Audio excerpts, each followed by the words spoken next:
हम्म, सच में। अच्छे,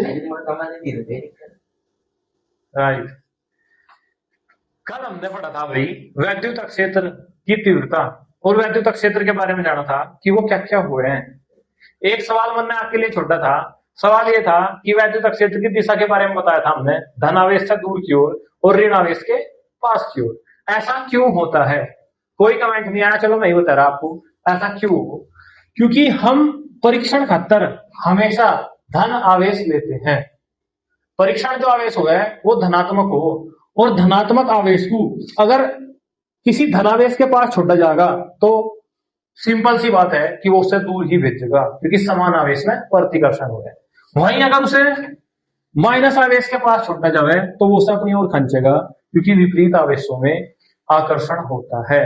समान आवेशों में प्रतिकर्षण के कारण, विपरीत आवेशों में आकर्षण के कारण वैद्युत क्षेत्र की दिशा कुछ इस प्रकार की होती है।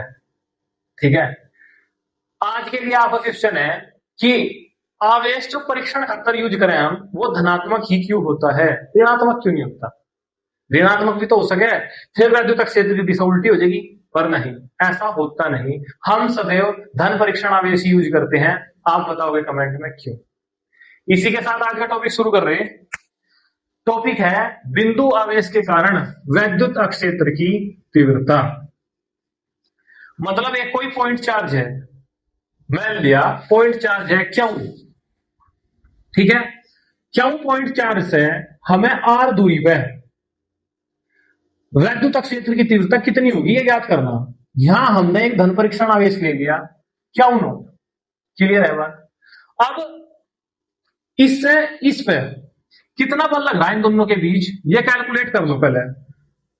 कूलाम के नियम थे 1/4 पाई एप्सिलॉन नोट क्यों नोट अपॉन आर स्क्वायर। इतना बल इन दोनों के बीच में अप्लाई होगा, क्लियर है बात?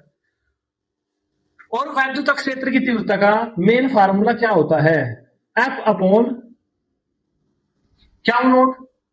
तो यहां से एफ की अगर वैल्यू रख दी जाए 1/4 पाई एप्सिलॉन नोट क्या नोट अपॉन आर स्क्वायर, और इसके बटे क्या नोट, तो क्या नोट से क्या नोट कैंसिल हो जाएगा, और ये हमारे पास बचेगा जो मेन फार्मूला है इसका 1/4 pi epsilon naught q upon r square. लो, कंप्लीट डेरिवेशन। ये है एक बिंदु आवेश जो कि क्या हुआ है, उससे आर दूरी पर उत्पन्न वैद्युत क्षेत्र की तीव्रता। क्लियर है बात? बहुत बढ़िया। तो इस चीज को आप नोट कर लें और उस क्वेश्चन का जवाब कमेंट करते हैं। कल को जो है हम वैद्युत द्विध्रुव पढ़ेंगे, जो एक बहुत इंपॉर्टेंट टॉपिक है। उसके बारे में आपको बताएंगे कि वैद्युत द्विध्रुव हुआ क्या, उसकी जो है इंपॉर्टेंटनेस क्या है हमारे जीवन में, कैसा वो उपयोग हुआ है, इन चीजों के बारे में कल को डिस्कस करेंगे। वैसे इस फार्मूले को भी आप सिंपली 3 रूपों में अप्लाई कर सकें, जब उसके चारों ओर कोई माध्यम ना हो, निर्वात हो या वायु, तो एप्सिलॉन नोट। अगर के परावैद्युतांक का माध्यम है तो के एप्सिलॉन नोट, फिर फार्मूला कुछ इस तरीके से लागू होगा।